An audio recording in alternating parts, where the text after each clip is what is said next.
자, 지금부터 기본소득하면 베네수엘라 되는 이유에 대해서 말씀드리도록 하겠습니다. 베네수엘라 이 상황이 경제 상황이 아주 안 좋은 거는 여러분들이 이제 익히 들어서 아시고 계실 텐데 좀 이제 구체적으로 한번 그 숫자를 한번 일단 먼저 한번 보겠습니다. 2008년도 베네수엘라 인플레이션율이 137만 %예요. 만 프로요? 예, 137만 %예요. 137이 아니고 137. 137만 %. 그다음에 2019년은 1000만 %가 되지 않겠냐. 이렇게 이제 예상하고 있습니다. 이거 이 정도면 뭐 돈 자체가 의미 없는 의미가 없는 거죠. 아닙니까? 예, 그런 상황이죠. 이게 이제 전형적인 하이프 인플레이션의 상황인 거죠. 이렇게 되면 경제가 엉망이 돼요. 그래서 이제 GDP가 2016년 마이너스 17, 2018년 마이너스 15, 2018년 마이너스 16%. 굉장히 계속 이제 마이너스 되는 거죠. 몇 년째 계속 그런 거예요. 예, 몇 년째 계속 그런 거고 경제 규모가 2011년 대비해서 70%가 축소가 됐습니다. 빈곤 인구 비율이 87%예요. 그다음에 2016년 인구당 평균 체중 감소가 8kg. 2017년에 인구당 평균 체중 감소가 11kg. 이건, 몸무게가 주는 거죠.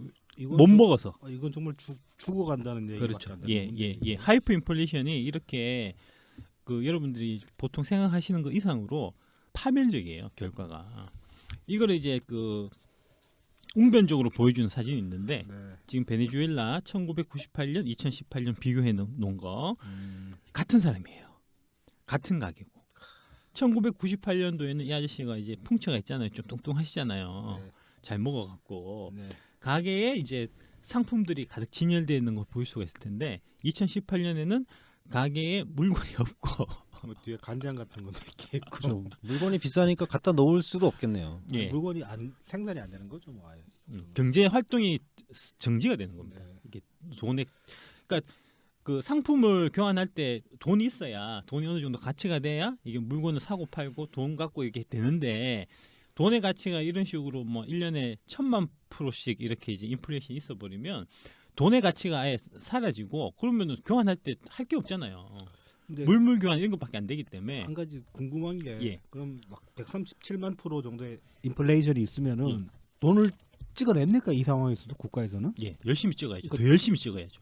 찍어야 될 이유가 있습니까? 뭐 하여튼 돈 줘야 되니까 월급 공무원 월급도 주고 줘야 되니까 아니 뭐 이러면 그 저기 화폐 계약에서 단이라도 떨어뜨리든지 해야 되는 거 아닙니까? 화폐 계약 한 번 주고 한번 했어요.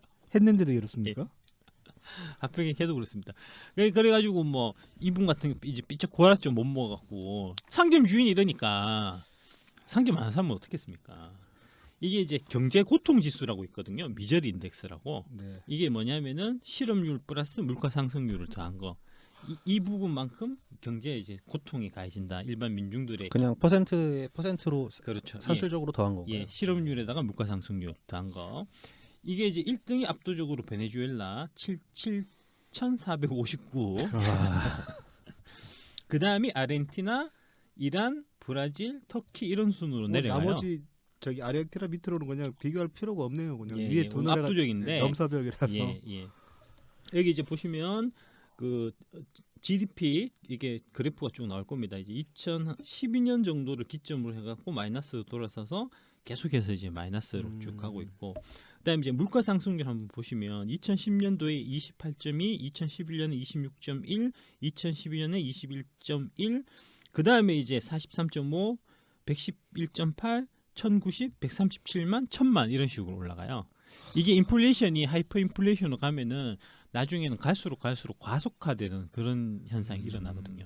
이게 2010년에 28.2%로 시작하잖아요. 예. 이 정도만 돼도 인플레라고 얘기를 하는 거죠. 예, 그 정도면 그리고 되는 상당히 거지. 고통스러울 스러운 거고. 거죠. 예, 예, 예. 아, 그거에 몇 배가 된 거야 이게.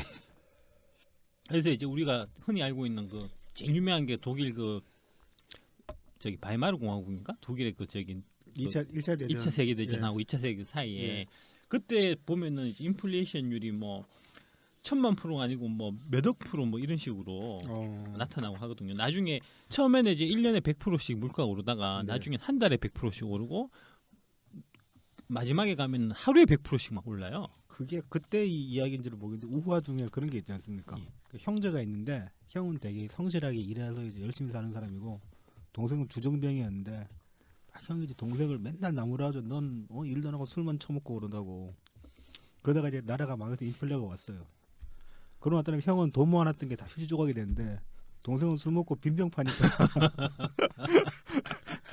그렇게 잘 사는 거야. 그런 얘기죠. 그런 이제 우와 같은 일이 실제로 지금 일어나고 있는 곳이 바로 베네수엘라다. 네. 이제 그런 거고 아까 이제 미저리 인덱스 관련해 갖고 좀 말씀드리면 베네수엘라 밑에 이제 아르헨티나 그다음에 브라질, 터키가 있잖아요. 이제 환율을 한번 보시면 그러니까 물가가 상승한다는 거는 돈의 가치가 떨어지는 거고 네, 그건 이제 자국 화폐가 떨어지면 그건 환율 상승으로 나타나거든요. 네, 그거를 이제 그래프를 제가 준비해 왔는데 보시면 아르헨티나가 지금 막 엄청 치솟았죠 환율이. 예. 그 옆에 있는 데가 브라질도 올해 들어가지고 환율이 막 치솟고 있습니다.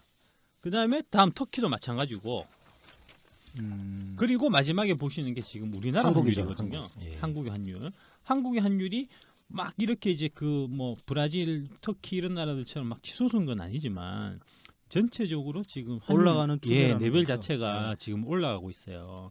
이게 좀 불안한 게 어떤 게 있냐면 여기 보면은 이 그래프 보면 제일 한국 환율 그래프에서 제일 치솟았을 때가 이게 1280원 정도까지 갔던 적이 있는데 이게 이제 주가 지수가 1400포인트 정도 1400포인트 됐을 때 3월 한 20일경 일이거든요. 네.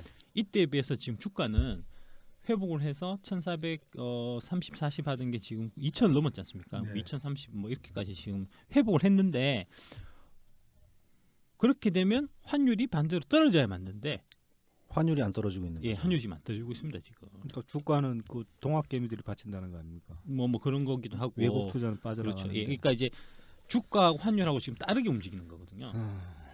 이게 이제 위기 신호일 수 있다는 얘기예요. 네. 이런 부분. 그러니까 지금 그 아르헨티나, 브라질, 터키 이런 나라들이 하나씩 무너지고 이게 결국은 우리나라한테까지도 사실 올지도 모르는 얘기거든요.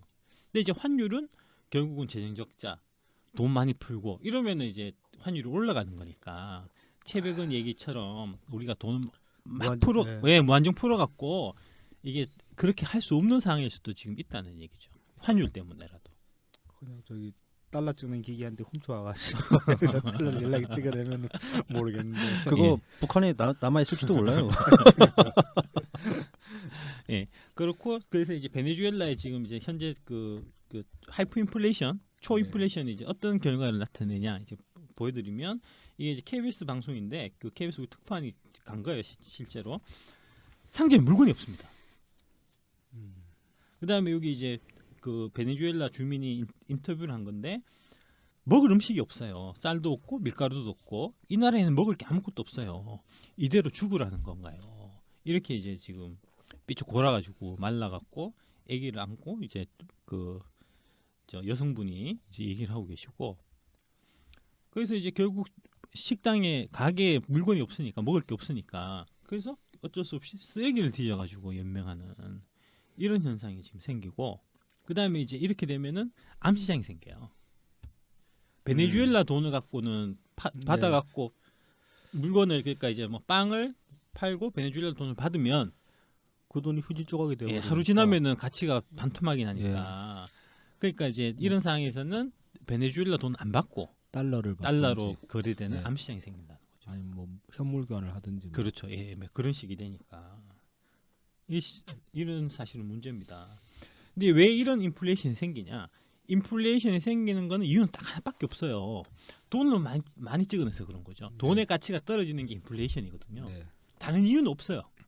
그렇고 돈을 많이 찍어내는 이유는 재정 적자 때문입니다. 네. 나라에서 이제 국가에서 빚을 지면 그 부분만큼 재정 적자가 나는 부분만큼을 중앙은행에서 돈을 발행해서 메꾸는 구조이기 때문에 재정 적자가 있었던 나라에서 항상 인플레이션이 특히 하이퍼 인플레이션이 있었던 거는 역사를 통해서 아까 말씀드린 독일도 마찬가지, 네. 아르헨티나 마찬가지, 여기도 마찬가지라는 거죠. 보시면 베네수엘라가 2013년에 GDP 대비 재정 적자가 14%입니다. 한 해. 한 해. 국가 채무 쌓인 게 아니고 네. 한 해의 적자가 14%로 시작해서 2017년에는 37%, 2018년에도 37% 이렇게 재정 적자를 치고 있기 때문에 이게 결국은 돈을 찍어 갖고 메꾸고 돈을 많이 찍다 보니까 인플레이션이 일어날 수밖에 없는 그런 상황입니다. 이때 그러면은 그 2013년 14%일 때 누적 재정 적자 규모가 어느 정도 됐었죠?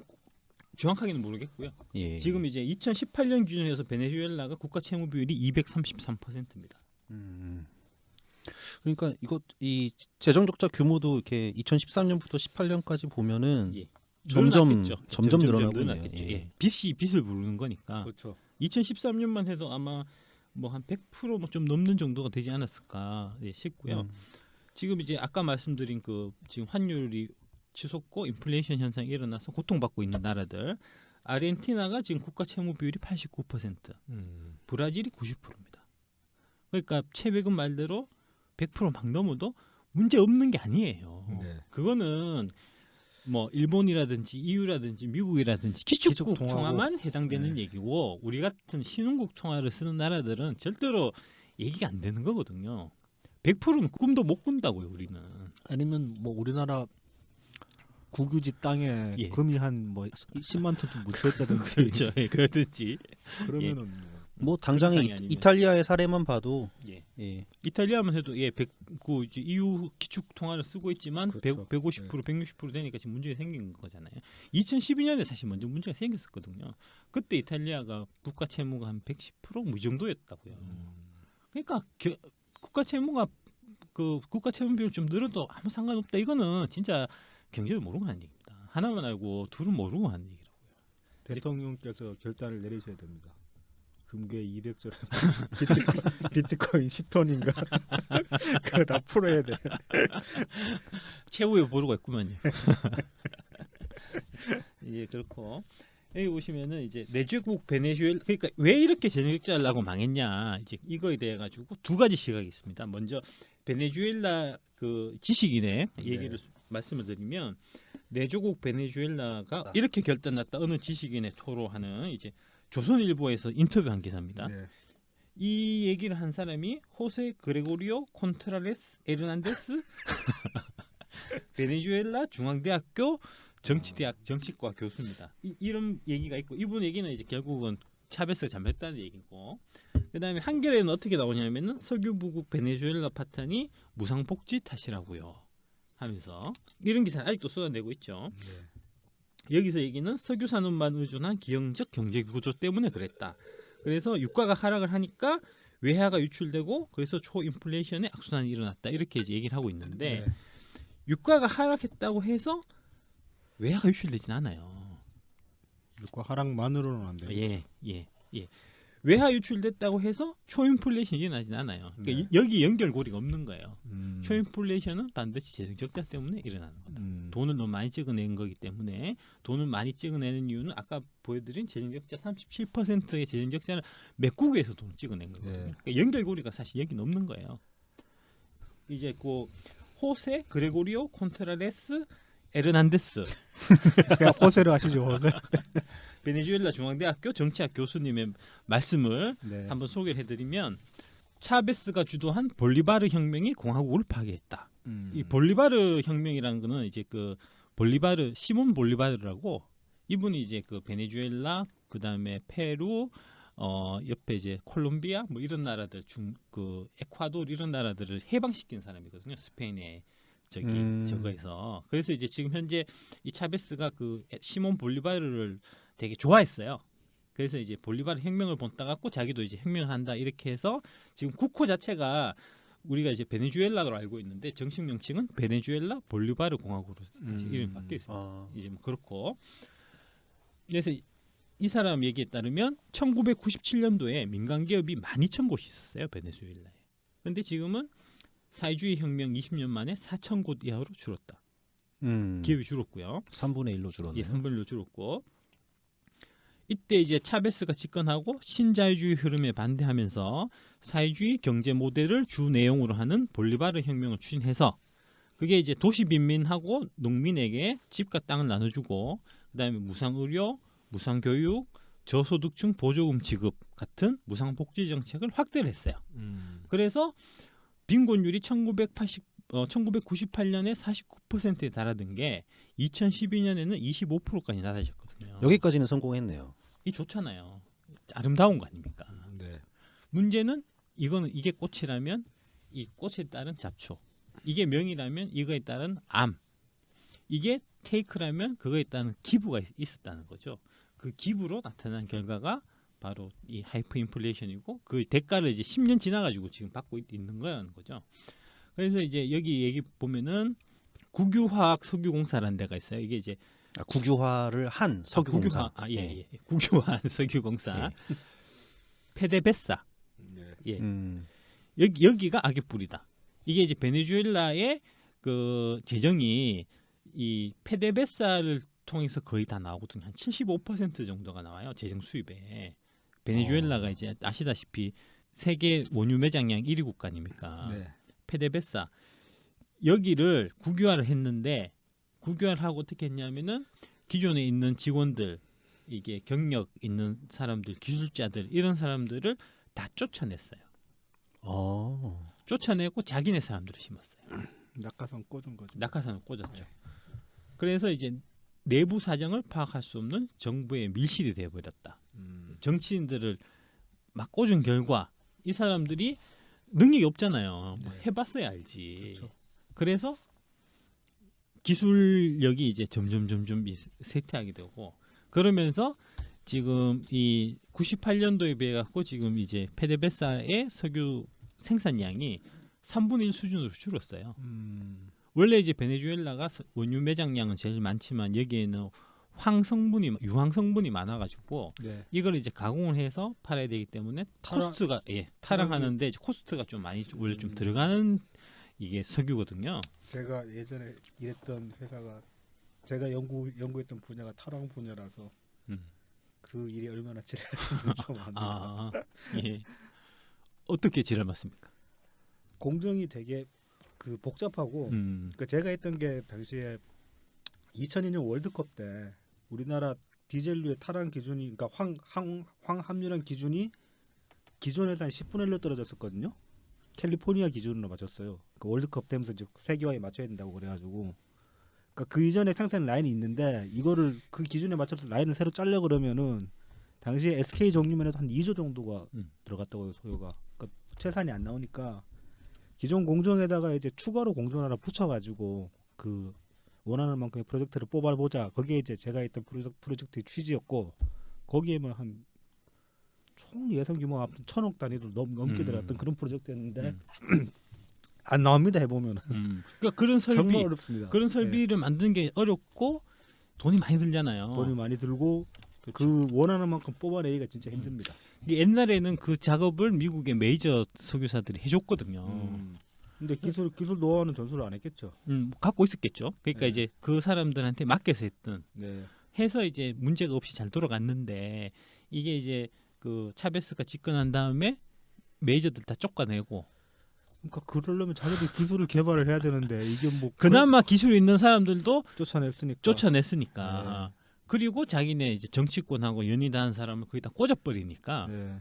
이게 이제 갈수록 기술력이 쇠퇴하고 이게 유지가 안 되고 R&D에 돈을 안 썼고. 그렇죠. 그런 형태가 됐죠. 그 돈을 R&D에 못 쓴 이유가 거기서 나온 돈을 포퓰리즘으로 뿌렸으니까. 예.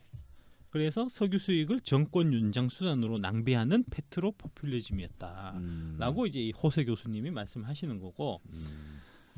그래서 이제 뭐 이때 당시에 이 교수님 호세 교수님 같은 사람이 이제 그때 2002년부터 해서 2012년 정도 2008년 글로벌 금융위기 있을 때까지 유가가 좋았어요. 네. 150불까지 갔었거든요. 그때 네. 이제 98년도에 뭐 15불 이렇게 하다가 이제 2002년에 한 30불 정도를 넘어서서 그 다음에 그게 150불까지 2006년, 2007년에 갔었으니까 이게 엄청 많이 남았을 거 아닙니까? 네. 그 이게 많이 남을 때 호수 교수님 뭐라 그랬냐면은 유가에 휘둘리는 경제 구조로 그냥 가면 안 된다. 산업 육성해야 된다. 라고 얘기를 했는데 차베스가 어떻게 했냐면은 귓등으로도 안 들었다. 석유 이외에도 통신, 은행, 철강, 전력 등 주요 산업을 국유화하고 네. 그 자리에 자기네 사람을 다 갖다 꽂은 거죠. 낙하산을. 그러니까 민간 기업이 12,000곳 있던 게 4,000곳 준 거 아닙니까? 이제 그런 것들이 이제 중취업에 대해서 나라가 망했다라고 이제 홍세 교수가 주장하고 있는 거고, 반대로 이제 그 한겨레 신문 어떻게 주장하냐? 미국과 갈등도 베네수엘라 경제 위기를 설명하는데 빼놓을 수 없는 원인입니다. 네. 석유 산업으로 부를 쌓은 베네수엘라 기득권층과 정치인들이 미국과 결탁해 있어서 반미 친미 세력 간 대립이 끊이지 않았다. 이게 망한 이유다 이렇게. 기본선도 그렇게 주장하고 있습니다. 그렇지, 예, 그렇게 말이죠. 굉장히 정치적으로 해석했네요. 예, 예. 이게 정치적인 미국 책임이다 것만. 이런 거죠. 근데 이제 아까 말씀드렸듯이 하이퍼 인플레이션은 돈을 많이 찍어서 그런 거거든요. 네. 미국이 무슨 수로 베네수엘라 돈을 찍습니까? 돈 자기들 찍는 거지. 그렇죠. 그다음에 재정 적자도 마찬가지로 그게 이제 재정 적자 때문에 돈을 많이 찍는 거니까. 미국이 재정 적자를 너희들 많이 내라고 베네수엘라 정부를 압박한 적이 없잖아요. 자기들이 자기 필요해 가지고 자기 정권 연장을 위해서 자기 정권 인기를 위해 가지고 재정 적자를 한 거지. 그 미국의 탓을 돌리는 거는 말이 안 되는 거거든요. 특히 하이퍼 인플레이션 부분에 있어서는 진짜 말이 안 되는 얘기거든요. 그다음에 이제 아까 그 페데베사 같은 경우도 미국이 자르려고 한 적이 없잖아요. 자기들이 다 망하려고 예, 예. 작정을 했구만요. 그렇죠. 보니까. 예. 그렇게 된 거죠. 경제는 복잡계거든요.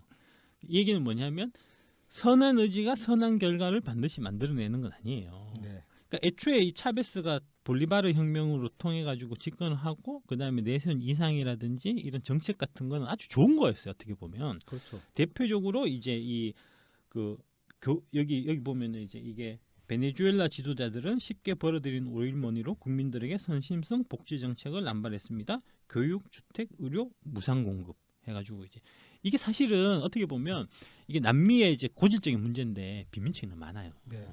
이게 계급이 확연하게 이렇게 네. 구분돼 있거든요. 이게 이제 옛날에 남미 같은 경우는 스페인에서 애들이 보내가지고 스페인 애들이 은강 캐고 뭐 하면서 돈을 이제 축적을 한 그 일련의 귀족 계급 있고 네. 나머지 원주민 이런 쪽은 다 이제 빈곤하고 뭐 이런 형태로 사회가 양극단돼 있다 보니까 이 차베스가 집권해서 차베스가 원주민 출신이거든요. 원주민 피가 있는 사람이거든요. 그래서 이제 가난하게 사는 원주민들을 위해 가지고 교육, 주택, 의료를 무상으로 공급하겠다 하는 의지 자체는 되게 좋잖아요. 그렇죠. 예, 특히 이제 요거 한번 그 바리오 아덴트로라고 이게 이제 공공 의료 서비스가 있는데 이게 어떤 거냐면은 쿠바하고 협정을 맺어요. 네. 쿠바에 의사들이 노는 의사들이 많거든요. 네. 의사들을 초빙을 해서 의사들을 초청을 해갖고 이게 이제 그 빈곤층한테 무상으로 이렇게 의료 서비스를 하는 거예요. 그러니까 빈곤층 입장에서는 내가 이제 병 걱정 안 하고 이제 갈 수 있으니까 되게 좋지 않습니까? 되게 좋죠. 이때 당시에 쿠바가 이제 3만 명의 의료 인력과 의료 장비를 파견했고 600개 종합병원과 600개 재활 및 요양센터를 세웠고 35개 첨단 기술 진료센터를 세웠는데 이거까지는 좋은데 이거에 따르는 그 비용 코스트 이게 뭐냐면은 보시면 국고 지출 중에 보건비의 비중이 2000년도에 몇 프로죠? 이게 뭐 한 자릿수 그죠? 있다가 나중에 2005년 2006년 가면은 이게 30%를 넘어가거든요. 재정이 30% 의료비를 쓰니까 네. 이게 이제 나라가 유지가 안 되는 거죠. 이런 것들이 쌓여가지고 재정 적자가 되고 결국은 하이퍼 인플레이션이 된 거라는 거죠. 결국은 다들 지속 가능성을 염두를 안 해두고 그렇죠. 예. 결국 그래서 이제 쿠바는 이 쿠바 의료진들은 이제 계속 월급을 받다가 네. 이게 석유로 받았거든요. 아, 돈 안 주고 예. 석유로 받으면 쿠바에서 석유를 팔아갖고 이 의사들한테 뭐 월급을 주는 했겠죠. 근데 쭉 하다가 나중에 2014년 되니까 네. 돈이 이제 앵꼬가 나서 더 이상 줄 돈이 없으니까 네. 쿠바 의료진들은 다 철수를 한 상태입니다. 아니 자기들 의사들도 좀 키우고 그러지. 그러니까 이제 좋은 의도로 한다고 해서 반드시 좋은 건 아니에요. 그렇죠. 그러니까 복지도 마찬가지입니다. 지금 그렇죠. 복지 늘리면 좋죠. 누가 모릅니까? 근데 복지 늘리는 거는 그만큼 돈이 필요한 거니까.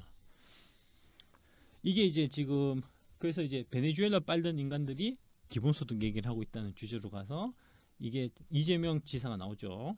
뭐라고 얘기하냐면 이렇게 얘기합니다. 복지 정책 돈이 없어서 못 한다는 것은 새빨간 거짓말이다. 뭐 예전부터 쭉 해왔던 얘기인데 예, 예. 그러니까 뭐 재정이 없어서 못하는 게 아니라 새는 돈만 막으면 할 수 있다고 예. 그렇게 의지의 얘기했죠. 문제다 이런 네, 거죠. 의지의 문제다 그러고. 그래서 의지를 갖고 네. 복지 정책을 강력하게 추진한 나라가 있어요. 네. 그게 바로 베네수엘라 베네수엘라죠. 차베스거든요. 당장은 괜찮았지만 그게 누적되고 쌓여가지고 10년 뒤에 문제가 생긴다고 이게. 그 이제 뭐 기본소득이나 지금 재난기본소득 같은 것도 사실 마찬가지입니다. 지금 당장은 100만 원 받으면 좋죠. 그렇죠. 우리 와이프도 그거 받아갖고 하루에 24만 원씩 장 보니까 정말 좋아하더만. 지금 뭐 전국에서 모두 잘 사용하고 계시죠? 저도 잘 쓰고 있습니다. 저도 잘 예, 쓰고 있습니다. 예. 문제는 그 나중에 이제 갚아야 될 때가 문제인 거죠. 벌써 3개월 뒤가 걱정돼요. 이제 얼마 안 남았죠. 이제 이거 다 떨어지면 이제 다 쓰고 나면은 또 내 돈 가지고 써야 되는데. 그래서 이제 이재명 지사 같은 게 기본소득을 계속 얘기하면서 하는 게 기득권의 저항, 고정관념 때문에 추진을 못하고 있다. 차베스와 같은 용기가 결단력이 필요하다. 이렇게 얘기를 한다는 거죠. 요게 이제 이 차베스 관련해 갖고 제가 책을 읽은 게 차베스 미국과 맞짱 뜨다 해서 네. 이게 베네수엘라 혁명 연구 모임이라는 데서 네. 이게 이제 한 건데 이 책이 언제 나왔냐면 2006년이에요. 한창 차베스 차베스 막 빨 때 네. 요거 관련해서 이제 이때 당시에 그 KBS에서 KBS 스페셜이라는 프로그램이 있는데 네. 이 있죠. 제목이 신자유주의를 넘어 차베스의 도전 음. 하는 이제 그 다큐멘터리 방송을 했었어요. 네. 이 다큐멘터리 방송을 할 때 그 베네수엘라 방송국에서 좀 협조를 해줬거든요. 이게 네. 이 원본이 지금 없어요. 삭제했어요. KBS에서 부끄러워서 부끄러웠겠죠. 부끄러워서 아마 삭제한 것 같은데 이 차베스의 도전 신자유주의를 넘어 차베스의 도전이라는 다큐멘터리를 만든 사람이 누구냐면 이강택 PD라는 분입니다. 네. 이 사람이 누구냐? 지금 TBS TBS 사장. 사장입니다. 아. 영전하셔가지고 대단하신 분이네요. TBS가 이제 그 방송국의 뭐 경고나 뭐 제재 주의 이런 거를 받은 일이 있는데 네. 가짜 뉴스를 퍼뜨려 갖고 주의를 받은 적이 있습니다. 김호준의 그 베네수엘라 이야기. 예. 2월달에 작년 2월달에 김어준 씨가 미국 카터 센터를 인용하면서 베네수엘라 선거가 가장 으뜸이라고 주장했는데 이거는 허위 사실이었다. 이거를 제가 방송했었죠. 속속견. 그랬었죠. 예. 일주일 전에 지적을 했었죠. 네. 이게 결국은 주의를 받더라고. 말이 안 되는 거 아닙니까? 그래서 이제 지금 60만 원 사실은 월 60만 원 정도는 해야 기본소득이라고 할 수 있는데 재원이 많이 들잖아요. 네. 결국 재원 얘기를 하면 말문이 막히니까 요번에 이제 30만 원 일단 줄여서 반으로 기본소득 월 30만 원이라 하고 우리가 재원을 마련하는 방안을 준비해 왔다 해가지고 지금 내놓은 게 있거든요. 겸손하게. 이게 랩 2050에서 네. 30만 원은 기본소득에 사실 얘기하면 안 되고 기본소득에 이제 그 이름을 일단 뭐 별도의 뭐 그런 거라고 해야 되는데 일단 이제 여기 보면 기본생활 보조금 뭐. 뭐 그런 형태로 봐야 되는데 이게 총 드는 돈이 187조 1,000억이에요. 여기 예. 보면은 이 187조를 어떻게 만드느냐 하면은 세금 공제 항목 정비, 근로소득 공제 폐지해서 56조 2천억 이렇게 나오거든요. 네. 보면은 또 그럴듯하잖아요, 그죠? 기본소득 과세 15조 뭐 이렇게 해갖고 쭉 해놨는데 세금 공제 항목 정비해서 56조를 줄이겠다 이렇게 딱 보면 그런가 이렇게 생각하기 쉽잖아요. 근데 따져보면 이게 말 자체가 안 돼요.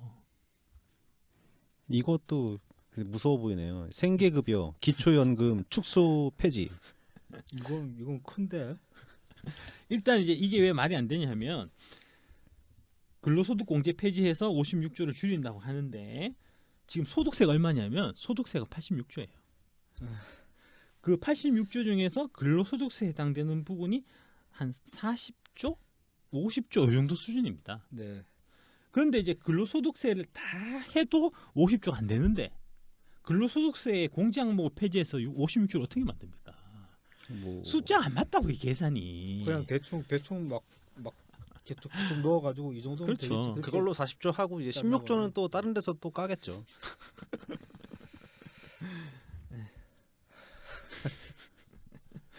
이게 하여튼 187조를 만들려면 생각해 보면 그 국세가 290조고 지방세가 90조 아닙니까? 네. 이 180조를 만들 방법이 사실 없어요. 이게 대충 얘기 많이 하는 게 이제 부자 증세 얘기를 많이 하는데 네. 부자들이 내는 세금 중에 대표적인 게 상속 증여세. 네. 그다음에 이제 종합부동산세 이런 거 아닙니까? 상속 증여세가 토탈에서 얼마냐면 7조예요. 그다음에 종합부동산세가 2018년 기준으로 해서 1조 9천억밖에 안 돼요. 이게 이제 아까 우리 방송 앞에서 이제 말씀해주셨던 예. 부자가 적어서 부자가 적어서 예. 생각보다 적은데. 생각보다 적어서 얼마 안 됩니다 이거 진짜. 그러니까 이거 뭐 187조 중에 뭐 한 20조만 만들려고 쳐도 상속 증여세를 2배로 올리고 그다음에 종합부동산세를 뭐 4배 5배 올려야 되거든요. 뭐 종합부동산세는 차치하고 이게 상속 증여세를 2배로 못 올리는 게 지금 상속 증여세가 50%예요. 최고 올리면 100%예요. 그냥 상속받지 말라는 거 아닙니까? 그러니까요. 죽으면 나라 거 그렇게 그렇지. 죽으면 돈 다 뺏어가는 거 아니야? 장례비도 안 그러니까요. 받겠다. 그러니까 이게 숫자가 안 맞다고. 이게 제일 문제예요. 결국 생각해 보면 계산해 보면 숫자가 안 맞아요. 그 재난지원금 요번에 14조 우리가 이제 100만 원씩 받은 거 있지 않습니까? 네. 그것도 이제 받을 때는 좋지만 그거를 이제 나중에는 증세를 해서 그 14조를 메꾼다고 생각해 보면 피곤하죠. 예. 소득세, 법인세나 법인세 혹은 부가세 그 세 개 중에서 네. 하나를 20% 올려야 돼요. 사실상 뭐 부가세가 가장 부가세 그럴싸하겠네요. 예, 부가치세 10% 내는 거를 12% 내야 돼요. 그 재난 기본소득 요번에 14조 그 받은 거 네. 그거 메꾸는데도 187조를 어떻게 만듭니까? 못 만듭니다. 증세로는 답이 안 나온다고요. 이게. 차라리 국방비 까고 뭐 예. 그 세금- 14조를 만들려면 그 이제 이런 거는 사실 손대면 안 되니까 그 지금 뭐 소득세나 법인세, 부가세 같은 거를 손대면 좀 네. 그러니까 이제 부자 증세 해야 될 거 아닙니까? 부자 증세 하려고 봐도 상속 증여세를 2배로 올리든지 100% 상속 증여세를 하든지 그럼 다들 이건희처럼 됐거든요. 죽으면 죽었는데 안 죽었다고 냉동인간 다 냉동인간 되겠죠. 아니면은 종합부동산세를 7배로 올려야 돼요. 쓸 때는 14조 해갖고 100만 원씩 쓸 때는 이거 별거 아니고 이거 뭐 기분 좋게 쓰지만 갚으려고 생각해보면 머리 아프다니까요 이게. 담배값을 3배로 올리는 거야. 그 다음에 여기 보면은 이제 이 187조를 만드는 거에 보면은 이 소득 보전 성격의 비과세 감면하는 거 근로장려금, 자녀장려금 이런 거 없애서 18조. 뭐 그 다음에 생계급여, 기초연금 축소 폐지해가지고 30조 뭐 이런 거를 없앤다는 건데 이걸 왜 없앱니까? 차라리 이건 늘려야 되는 거죠. 그렇죠. 예. 기본소득을 할 게 아니고 기본소득 안 하고 다른 걸 해서 이런 거를 뭐 30만 원 그 기초노령연금 하는 거를 40만 원을 주든지 그렇죠. 예. 네. 그다음에 이제 그 생계급여 이런 거 이제 있는 사람들 좀 올려주든지 아니면은 이제 지금 뭐 그 전국민 고용보험이 안 되니까 그럼 고용보험을 이제 사각지대에서 사면 늘려주든지 이런 형태의 선별복지로 가야 얘기가 맞는 거지. 기본소득은 답이 없어요 애초에. 이거는 이정명 지사님이 오히려 화를 내서 이랩 2050에 그러니까요. 화를 내야 될 것 같은데. 그러니까요. 일 똑바로 안 했다고 네. 뭐냐고 이거. 그래서 결국 기본소득을 자꾸 주장을 해서 그걸로 가면 이거는 결국 재정적자로 계속될 수밖에 없고 국가 채무가 늘어나고 인플레이션이 발생해서 까딱 잘못하면 베네수엘라 꼴 날 수밖에 없다는 거죠. 네. 근데 이제 이 베네수엘라 관련해서 여기 보면 차베스 미국과 맞짱 뜨자는 책을 제가 보니까 우리가 옛날에 똑같은 거 한 게 있더라고요. 뭘 했죠? 그 서울시에서 사회적 기업 네. 협동조합 네. 그다음에 이제 마을 공동체 예, 그런 거 했었잖아요. 그거 제가 보니까 차베스가 했던 거더라고. 맞아요. 이때 지역 화폐도 이때부터 실험했었고 음. 지금 나오는 그 저기 기본소득에 깔려 있는 복지 담론들 상당수가 이때부터 실험되기 시작했죠. 예, 예. 마을 공동체, 마을 라디오 뭐 이런 것도 하던데 네. 그것도 차베스 베네수엘라 시절에 했던 거를 벤치마킹 해서 하던 거로 그거를 이제 벤치마킹 해갖고 하는 네. 거였더라고요. 네. 그렇고 그다음에 오마이뉴스에 보면은 2006년 이게 2006년인가? 네, 2006년입니다. 차베스는 뜨는데 노무현은 왜 추락하나? 이런 이때 당시만 해도 2006년만 해도 이 지금 구자파 진보 뭐 시민사회 이런 사람들이 차베스를 추앙하고 노무현을 이제 깔아뭉개고 막 이런 것들이 되게 많았어요. 네. 잠깐 기사 내용 보면 베네수엘라 혁명이 21세기적 방식으로 신자유주의를 극복하는 하나의 대안으로 떠오르고 있는데 네. 노무현은 왜 이제 신자유주의 정책 한미 FTA 이런 걸 해갖고 이 사단을 만드냐 이런 식으로 비판한 사람들이 많았거든요. 지금 여기 이제 사진 보면은 이게 왼쪽인지 오른쪽인지 모르겠네. 이게 이제 임승수 씨라고 네. 이제 그 아까 말씀드린 그 책 차베스 미국과 맞짱 뜨다 네. 하는 책의 이제 대표 저자입니다. 음. 왼쪽일 거예요. 임승수 씨가. 네. 왼쪽이네 왼쪽. 예. 이 사람 그 아까 그 책에 보면 책 마지막에 이게 이제 그 있는 내용인데 한미 FTA에 대해서 나라 경제를 통째로 미 제국주의에게 팔아넘기는 매국적인 무역 협상이다. 네. 실행된다면 IMF 때와는 비교도 안 되는 경제적 충격이 예상된다. 2006년도에 네. 한심하잖아요. 이때 진짜 얘기했던 사람들은 이거 한미 FTA 반대했던 사람들은 진짜 자기네들만의 뭐 보고서라도 써야 돼. 반성문 써야죠. 예. 뭐 반성문 쓰기 싫으면 자기들끼리 보고서라도 쓰던가. 정말 뭐가 나빠졌는지. 그 송파에 예전에 출마하시려고 했던 분 있잖아요. 누구? 변호사 있잖아. 예. 그분도 송기현. 예. 뭐 끝까지 그때 출마하려고 할 때 뭔가가 나빠졌다고 얘기했었어요. 그 저기 김호준도 그렇잖아요. 그 한미 FTA 반대하고 할 때 그 가장 앞장서 가지고 막 이게 저 하고 했었던 사람인데. 그렇죠. 저 집에 FTA 반대 배지 3개. 호구맨님. 배지 컬렉터입니까? 먹으면 통합진보당 배지도 모자라서. 그런 거. 벙커 공사할 때 벽돌을 하셨던 호구맨님. 평택 그런 미군 기지 이전에 대해서는 주한미군에게 날개를 달아주고 한반도를 침략 정전으로 내몰 가능성이 높다. 이것도 그냥 웃지요. 예. 문제는 이런 이 노무현 참여정부에 대해서 악담을 퍼붓던 임승수라는 사람이 노무현 재단에서 강연을 해요. 여기 보면은 이제 했었네요. 이제 2014년 4월 9일에 네. 부산의 수영구청 구민홀에서 네. 모두가 행복한 자본주의 임승수의 시민 강연 네. 이라는 제목으로 강연을 한다고요. 노무현 재단에서. 이 주최하고 한 데가 노무현 재단이에요. 노무현 재단 부산 지회 이런 데예요. 이때 이사장이 누구였지? 이해찬이었나? 14년이면? 14년 유해찬이겠지. 그렇죠. 대표님 우리 총선을 승리로 이끄신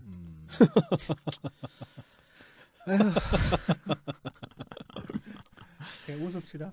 이때 참여정부 때 노무현 대통령이 신자유주의에 포섭돼서 한미 FTA 같은 거 하고 미국의 부시의 푸들이 됐다라고 하던 그런 사람들이 그때 당시에 차베스를 빨다가 차베스가 망하니까 네. 지금 들고 나와서 얘기하는 게 기본소득이라는 거죠.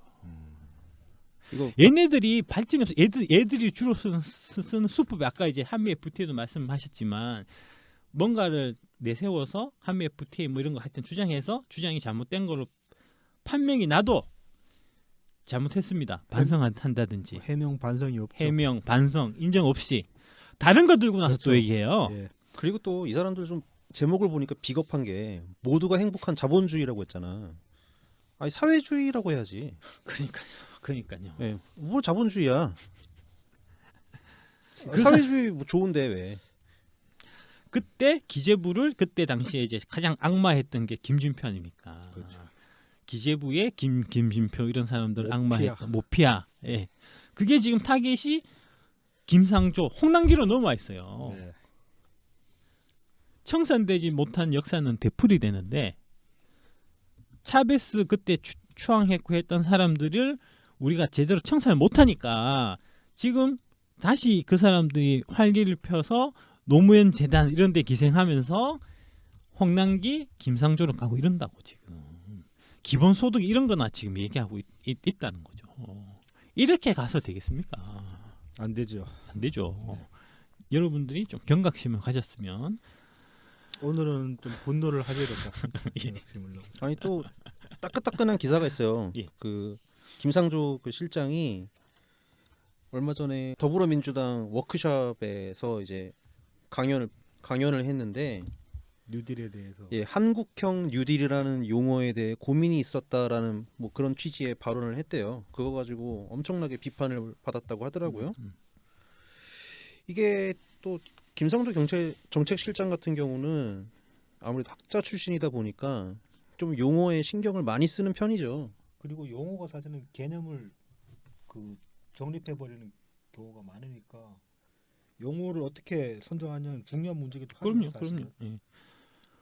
그러니까 홍남기 부총리하고 이제 김상조 실장 같은 경우는 지금 현재 이제 우리가 재정적 적자를 늘려야 된다, 재정적 적자를 써야 된다, 이 위기를 극복하기 위해서 그거에는 동의를 하는데 문제는 그 돈을 주로 기업을 살리고 네. 그다음에 앞으로 구조조정이 있을 것 같은데 구조조정을 할 때 돈 써야 되니까 지금은 좀 남겨놔야 된다, 아껴 써야 된다, 이런 지금 관점인 거고, 민주당 쪽은 뭐 그건 뭐 기업한테 왜 아깝게 돈을 주냐, 프로다 이거. 시민들한테 돈은 안 주지, 차베스처럼 기본소득 해가지고 풀어주면 인기도 올라가고 지금 당장 이제 GDP도 올라가고 해가지고 칭찬받을 텐데, 이런 식으로 지금 생각을 좀 다르게 하는 거죠. 어쨌든 뭐 이때 정확하게 무슨 발언을 했는지는 뭐 전해지진 않고 있어요. 이게 비공개 강연에서 했다는 발언인데 심지어 이 기사의 막판을 보면은 보안에 굉장히 신경을 쓰라고 이제 민주당 이제 참석자들한테 얘기를 했는데 이게 또 기사까지 나왔으니까 분명히 누가 뿌린 거예요, 이거를. 근데 굉장히 악의적으로 뿌리지 않았을까? 사실 확인도 안 되죠. 예, 안 되죠. 비공개 강연이니까. 김상조 홍남기 드러내고 적자 지정 왕창 해서 시민들한테 뿌리고, 그래서 이제 차베스 같은 그런 실험을 지금 입한국에 우리나라에서 한번 해보자, 그렇죠. 이런 생각들을 갖고 있는 머저리 같은 인간들이 많다는 거죠. 지금 이게 문제가. 그 머저리 같은 인간들이 지금 그 다 한 자리씩 하고 중요한 위치에서 지금 차지하고 있으니까 지금 더 문제인 거죠. 앞서서 그 시작할 때 드렸던 말씀을 한 번 더 드리면서 마치는 걸로 하겠습니다. 오늘 방송은 정말 요 말씀이 너무 잘 부합이 되기 때문에 그 위기에 대처하는 노무현 대통령의 자세 중에서 세 번째, 뒤가 안 좋은 영향을 미칠 일은 위기 국면에서 하면 안 된다. 이게 정답 아닙니까, 진짜? 그렇죠, 그렇죠. 예. 마치겠습니다. 차베스가 차베스 집권한 당시에 네. 그 석유 유가가 좋을 때 네. 그때 복지 정책들은 아주 좋고 그 시민들한테 환영을 받았지만, 그게 결국 그때 쌓아놓았던 이제 적자 재정 구조가 결국은 이제 베네수엘라를 인플레이션의 늪에 빠뜨려 가지고 지금 전 국민이 굶어 죽기 일보 직전인 그런 상황으로 1년에 사실 10kg씩 살이 녹음한 빠지는 거거든요. 세상이 된 예, 거죠. 예. 아, 하여튼 오마이뉴스는 진짜 너무하네. 노무현 대통령님 인터뷰 팔아가지고 장사질 해놓고서는 뭐야노? 예, 차베스는 뜨는데 노무현은 왜 추락하냐? 자, 아무튼 오늘의 표를 이걸로 합시다. 예. 뒤가 안 좋은 영향을 미칠 일은 위기 국면에서 예. 하면 안 된다. 그렇죠, 그렇죠. 예, 이 정말 요즘 시대에 필요한 말입니다. 예, 예. 이상으로 마치겠습니다. 네, 감사합니다. 감사합니다. 감사합니다.